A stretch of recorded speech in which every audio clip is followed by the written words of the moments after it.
François Ndengwe, bonjour. Bonjour. Vous êtes économiste, directeur de l'African Advisory Board. Vous êtes aujourd'hui en Côte d'Ivoire. Vous êtes adressé aux journalistes ivoiriens à l'ouverture de la campagne électorale. Quels sont les conseils que vous pourriez leur donner aujourd'hui pour assurer le rôle de contre-pouvoir qu'ils ont dans la démocratie? Je vous remercie pour votre question. Je ne me permettrai pas de donner des conseils.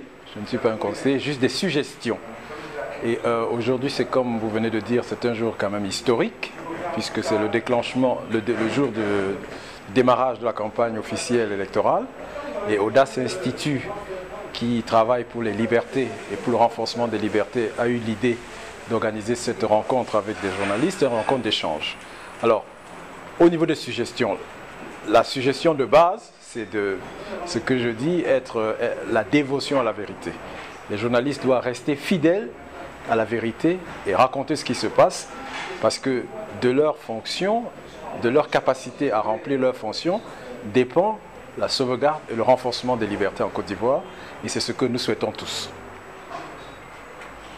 Et donc le thème que vous avez traité, les médias contre-pouvoir ou gardiens des pouvoirs en place, à votre avis, est-ce que c'est possible d'être un contre-pouvoir dans un système peu libéral tel que nos systèmes africains, essentiellement en Côte d'Ivoire en particulier? Il est toujours possible d'être un contre-pouvoir.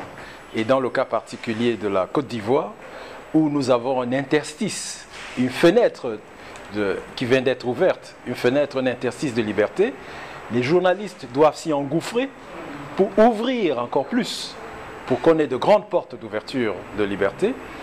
À cet égard, je crois que la Côte d'Ivoire est en avance par rapport à beaucoup de pays africains.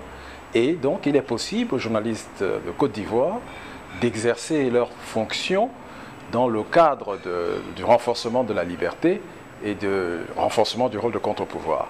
Bien sûr qu'il y a des contraintes économiques et des contraintes et des survivances des pratiques passées qui existent, mais tout ceci ne doit pas empêcher de regarder vers l'avant, vers celui du renforcement et de l'enracinement de la liberté en Côte d'Ivoire. Donc, votre mot de conclusion, est-ce que vous seriez optimiste pour les libertés? Est-ce que vous pensez que c'est une voie qui est autorisée à l'Afrique? Je crois que la Côte d'Ivoire vient de loin. L'histoire récente de la Côte d'Ivoire a été suffisamment tragique pour que toutes les parties ivoiriennes tirent des leçons. Et étant donné ce qui s'est passé et ce qui se passe aujourd'hui, il y a des raisons d'être optimiste. Et l'exemple ivoirien doit pouvoir déteindre non seulement sur l'Afrique de l'Ouest, mais sur le reste de l'Afrique. Je crois qu'on peut être optimiste. François Ndengwe, merci beaucoup. Merci.